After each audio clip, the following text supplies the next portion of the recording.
gente, tudo bom com vocês? Então, no vídeo de hoje eu vou ensinar vocês a fazer a parte do Reading e Use of English dos exames de Cambridge e vou dar para vocês praticamente o planejamento perfeito para você conseguir resolver essa parte da prova. Então eu vou ensinar para vocês a como fazer cada parte dessa prova e ainda quanto tempo você deve gastar em cada uma dessas partes. E vamos lá começar o vídeo.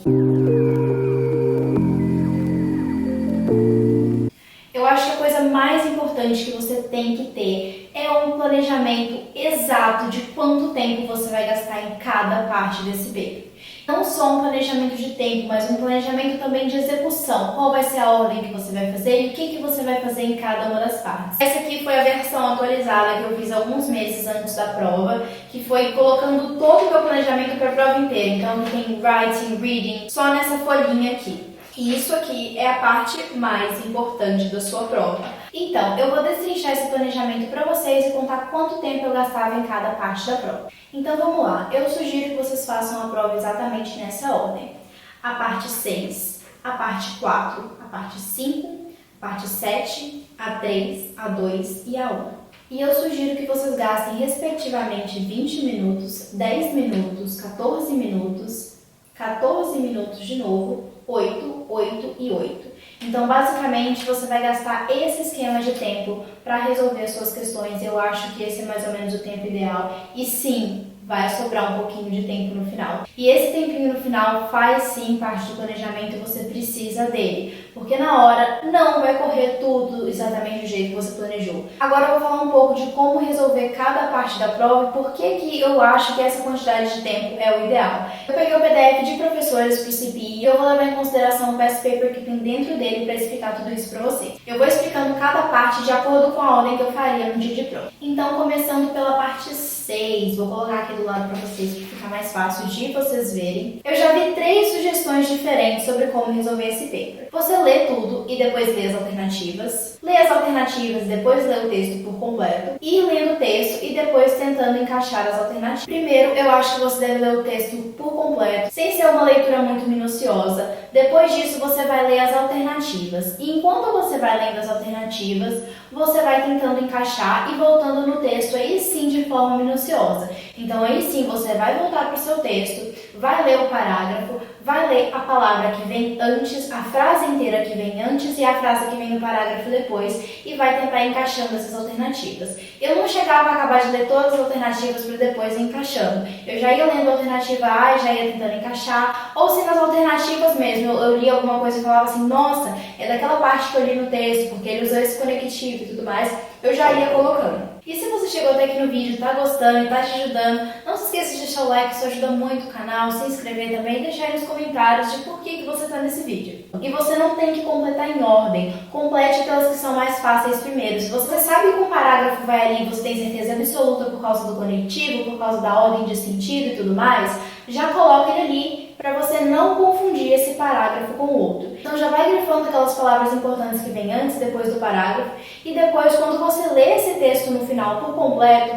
essas palavras e esses sentidos têm que se encaixar perfeitamente, porque se não se encaixou perfeitamente é porque alguma coisa ali está errada e você encaixou algum parágrafo errado. Por isso que essa parte eu acho que você deveria gastar em torno de 20 minutos para fazer. Não pode passar disso. 20 minutos é para fazer a parte por completo e passar a resposta limpo, tá? Que inclusive é uma coisa que eu falo, não dá tempo de passar a folha de resposta só no final, você tem que fazer e passar, fazer e passar. Lembrando que essa parte 6 também vale pontos duplos, então você não tem a chance de ganhar só 7 pontos, você tem a chance de ganhar 14. Então para cada uma que você acerta são 2 pontos, então essa é uma das partes mais importantes, então faz sentido você gastar muito tempo nela. A próxima parte é a parte 4, que é basicamente ele vai te dar uma frase, vai te dar uma palavra e você vai ter que encaixar aquela palavra dentro daquela frase sem modificar a palavra. Você só pode modificar a frase para você conseguir o mesmo sentido da frase de exemplo que ele te dá. Então, por exemplo, na frase Do you mind if I watch you while you paint? Você tem a palavra objection e você tem que pensar em como você vai modificar essa frase para encaixar na frase de cima. Então, você pode tentar várias formas diferentes. Então, nesse caso, você tem do you, o blank space, e depois você tem you while you paint. Então você tem que achar uma coisa que se encaixe aqui e faça sentido lógico e também sintático com essa frase. E nessa parte você colocaria Do you have any objection? E aí você precisaria de complementar isso também. to my watching, porque você tem que repetir o mesmo sentido que está na frase de cima.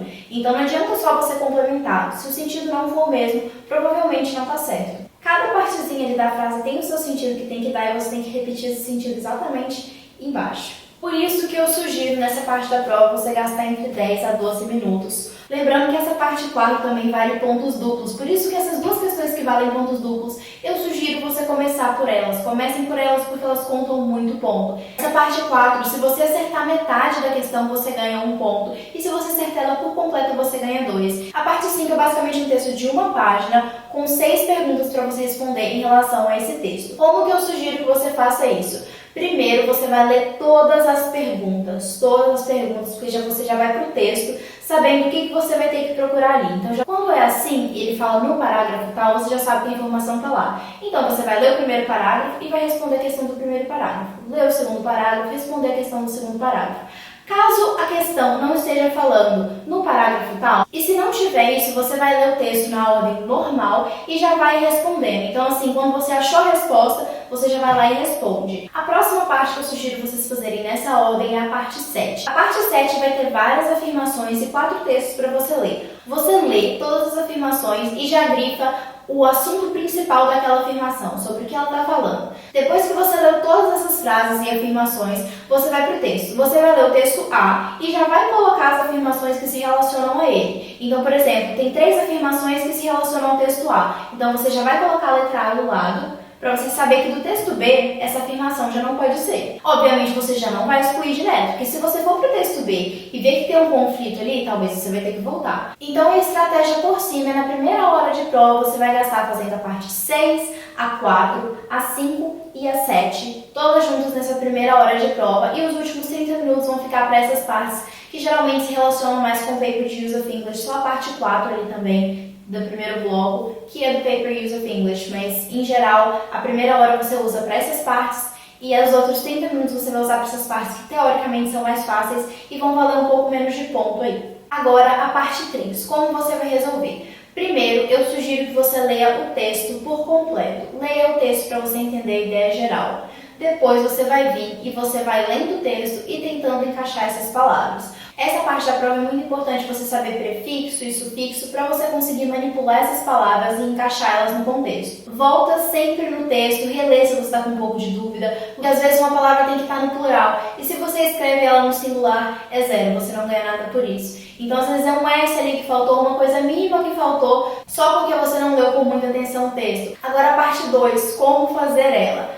Mais ou menos a mesma estratégia da parte 3. Você vai ler o texto por completo. Se você já achou alguma palavra ali que dá para encaixar, já dá para escrever ela, você já pode escrever. Mas escreva por cima, assim. Não coloca aquilo como resposta já. Leia o texto por completo para você entender por cima a ideia. Depois você vai lendo aos poucos e completando as palavras que fazem sentido. Essa parte também acho muito difícil, mas ela é uma questão muito de prática. Se você pratica muito, você consegue fazer ela, porque geralmente os vocabulários que caem nesses espaços são sempre os mesmos, ou são conectivos parecidos, ou palavras bem parecidas. Então, se você trabalha, por exemplo, o livro, que é o Objective Proficiency, e se você trabalha past papers, dessa parte com muita frequência, você vai começar a ver essas palavras muitas vezes. E se você lê notícias também, é muito importante ler notícias. Tem muitas dessas palavras que estão nas notícias. Agora a parte 1, que é a que eu sugiro vocês fazerem por último. Essa parte é, para quem está começando a estudar, é a parte que dá vontade de chorar. Porque eu fazia ela e eu acertava tipo uma de todas. Mas depois com o tempo você vai pegando a prática, você vai entendendo. E tem muito aquela questão do feeling também. Às vezes você sente que aquela palavra era para estar ali. Essa parte é ainda mais importante você ler o texto com muita atenção antes. Então, leia o texto e você lê sem olhar as alternativas. Não olhe, eu posso fazer algumas alternativas. Você chegou nessa parte, você já tem as alternativas. Você vai ler o texto e você vai colocar palavras que você acha que poderia caber aí. Não precisa ser a palavra exata, não coloca várias, coloca só uma assim para indicar a ideia. Às vezes vem uma palavra assim que você fala, nossa, essa palavra cabe muito bem nesse espaço. Já escreve ela ali do lado e aí depois você vai para as alternativas. Porque quando você chegar lá, se bobear já vai ter algumas palavras que vão bater, então você não vai se confundir. Por quê? Tem muitas palavras com sentidos muito parecidos e que vocês usam em situações diferentes. A alternativa, ela te confunde se você ler ela primeiro. Então, lê o texto muito bem primeiro, depois você vai para a alternativa e vai tentando encaixar as que você acha que dá certo. Não fica tentando encaixar encaixar muito cada uma para ver qual o sentido que vai dar cada uma. Se você tem um feeling por aquela e você acha que ela cabe melhor, coloque aquela. Não fica tentando se testar, vou testar essa, vamos ver como que fica, vou ler tudo de novo.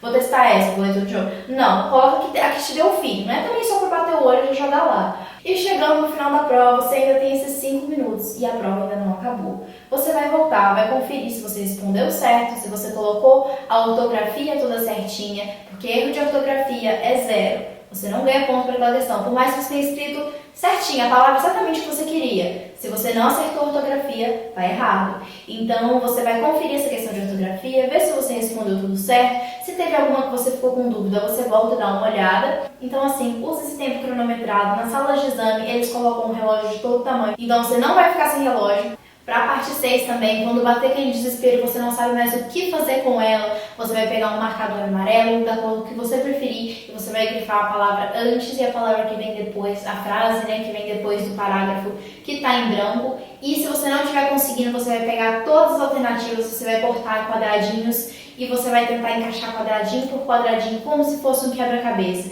Isso parece muito coisa de escola de criança, mas é assim que você tem que fazer, porque se tá batendo desespero a esse ponto, eu fiz isso, eu tenho os pedacinhos, e isso ajuda muito. Você não tem que fazer isso para todos os papers, mas sei lá, os 2 primeiros que você estiver fazendo, se você estiver com muita dificuldade nessa parte, recorta e vai fazendo isso. Parece que é bobeira, você pode só olhando ali ver se bate. Não é bobeira. Então foi isso, gente. Espero que vocês tenham gostado do vídeo, que tenha sido útil pra vocês. Deixem aí nos comentários o que vocês acharam, por que vocês estão nesse vídeo, se ajudou vocês. Lembrando que o meu Instagram fica aqui embaixo se vocês quiserem ir lá me seguir. O meu drive também com materiais do CPI fica aqui embaixo, dentro do meu Linktree. E é isso, espero que tenha ajudado e tchau!